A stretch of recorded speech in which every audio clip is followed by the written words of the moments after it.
Hello friends, আমি পারমিতা দে আছি আমাদের একটা ব্লগে তোমাদের সবাইকে আরও একবার স্বাগত। তো দেখো, তোমাদের তো বলেইছিলাম যে আমি দাদার বাড়ি চলে এসেছি, আমার দাদার বিয়ে।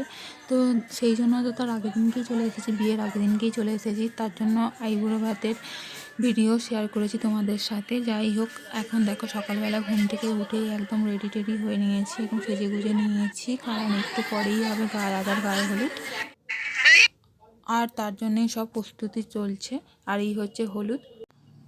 আর এখানে দেখো সুন্দর করে প্যান্ডেলও হয়ে গেছে। আসলে প্যান্ডেলটা অনেকদিন থেকেই হচ্ছিল, আর ঝাড়বাতিও লাগিয়ে দিয়েছে। আসলে গায়ে হলুদটা খুব তাড়াতাড়ি হওয়ার কথা ছিল, যেহেতু বৌদি ভাইয়ের বাড়িতে গায়ে হলুদ যাওয়ার কথা, এবং এখানে গায়ে হলুদ মিললে তবেই ওখানকার অনুষ্ঠান শুরু হবে। আর বিয়েটা অগ্রহায়ণ মাসের 1 তারিখে ছিল, আর সেদিন বুঝতেই পারছো খুব ভালোই ঠান্ডা ছিল। আমাদের এখানে শহরাঞ্চলে খুব একটা ঠান্ডা অনুভব করতে না পারলেও দেশেতে কিন্তু ভালোই ঠান্ডা পড়ে গিয়েছিল। আর আমার মাসির বাড়ি ছিল উদয়নারায়ণপুরে, অনেকটাই দূর। গায়ে হলুদে তো 8:30টায় হওয়ার কথা ছিল, কিন্তু 9:30টায় হয়েছে তার জায়গায়, কারণ তাড়াহুড়ো করতে করতে, মানে তাও সবাই ঘুম থেকে 4টার সময় উঠে পড়েছিল, কিন্তু তাড়াহুড়ো করতে করতে আর হয়ে ওঠে না, সেই দেরিই হয়ে গেল। আর এখানে দেখো সব কিছু তত্ত্বভত্ত তো আগে থেকে রেডি হয়ে গেছিলো, কিন্তু তাও পালকিটা, তারপরে মিষ্টিগুলো, তারপরে ফলের ট্রেফে, এগুলো সব সাজাতে বাকি ছিল। সেইগুলো এখনও সাজানো হয়নি, এক্ষুনি হয়ে যাবে। সব মামারা মিশোরা সব মিলে সাজাচ্ছে, এখানে এখনও শেষ হয়নি, সাজিয়ে ওঠা হয়নি, সব সাজানো চলছে এখনও।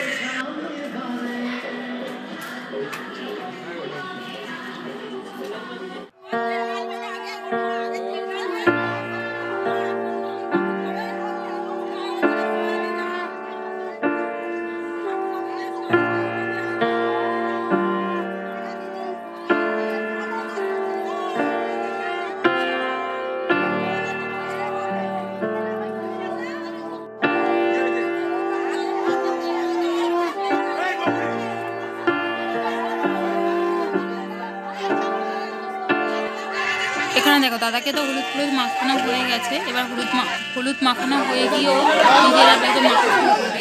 এমনভাবেই সবাই মাখছে, মানে আমাকেও প্রচুর মাখিয়েছে, মানে মাখতে মাখতে আমরা জাস্ট পাগল হয়ে গেছি। হ্যাঁ, পুরো মাখামাখি চলছে, মারপিটের মতো সিন হয়ে গিয়েছিলো। আর এখানে দেখো সবাই মিলে দাঁড়িয়েছে একদম, মানে ছবি তুলতে। আমিও অনেক ছবি তুলেছি, কিন্তু ক্যামেরা করার লোক নেই, সেই জন্য ছবি মানে দেখাতে পারছি না।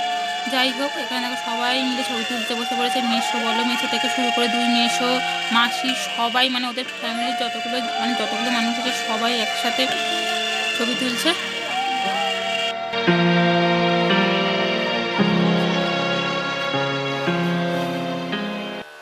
আর এখানে দেখো আমার গাল দুটোর কি অবস্থা করেছে, পুরো কপালে চারদিকে হলুদ মাখিয়ে একদম ভূত করে দিয়েছে।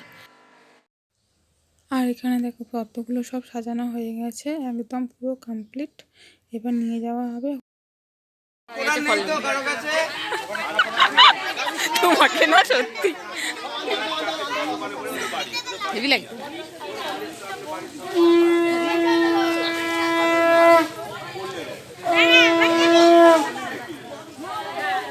বাঁধলে বেশি ভালো হচ্ছে।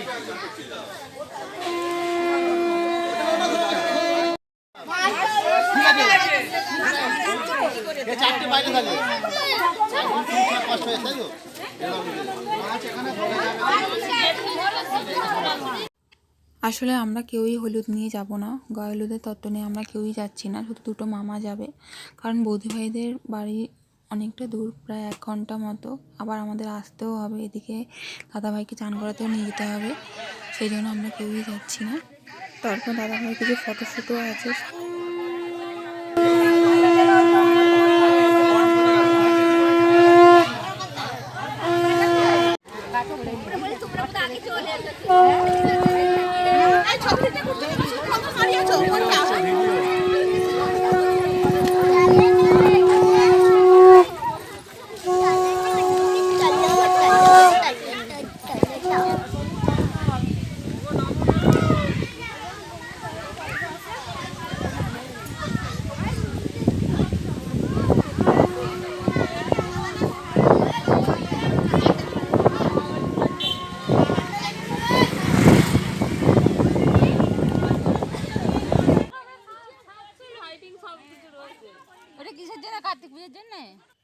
আর এই দেখো, এই হচ্ছে সেই দামোদর নদী।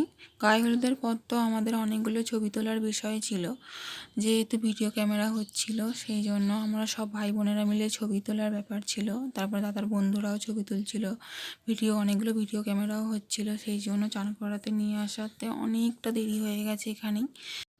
আর তোমাদের আর একটা কথা বলি, এই যে আমরা সবাই মিলে চান করাতে নিয়ে এসেছি, এখানে যেই লেভেলের গল্পে আমরা মজে গেছি, মানে তার কোনো তুলনাই হয় না। মানে যা গল্প জুড়েছে আমার সব মা মাসিরা মিলে, মানে পুরো লেভেলের গল্প হচ্ছিল। আর এই দেখো দাদা চান করানো হয়ে গেছে।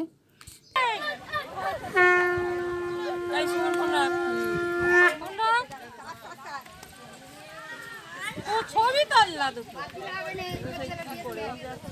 ছবি তুলবো না, তুলতে হবে না।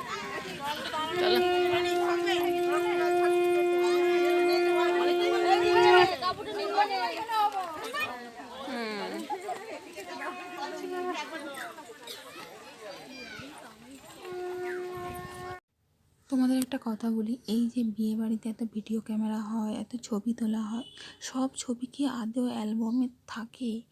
ওরা সব একেবারে চুজ করতে পাঠিয়ে দেয় যে কোন ছবিগুলো দিতে হবে। আর এরা না মানে শুধু শুধু তোলায়, মানে লাভের লাভ কিছুই হয় না, শুধু শুধু ছবিগুলোকে তোলায়। আর তারপরে সেই অনেকগুলো ছবি হয়ে যায়, তো আর ওরা নিজেরাই কনফিউজড হয়ে যায় যে কোন ছবিগুলো এক্স্যাক্টলি অ্যালবামে দিতে হবে, তুলতে হবে, ধুতে হবে। আর এরা তো পয়সার জন্য সবই করতে পারে, যাই হোক। তারপরে দেখো আমরা এখানে খেতে বসে পড়েছিলাম। খাওয়া দাওয়া শেষে এখানে দাদা রান্নি মুখে বসেছে। তাহলে চলো ভিডিওটা যে এখানেই শেষ করছি। আর আমার ভিডিওটা যদি ভালো লেগে থাকে তাহলে অবশ্যই লাইক, কমেন্ট, শেয়ার আর সাবস্ক্রাইব করে দিও। টাটা।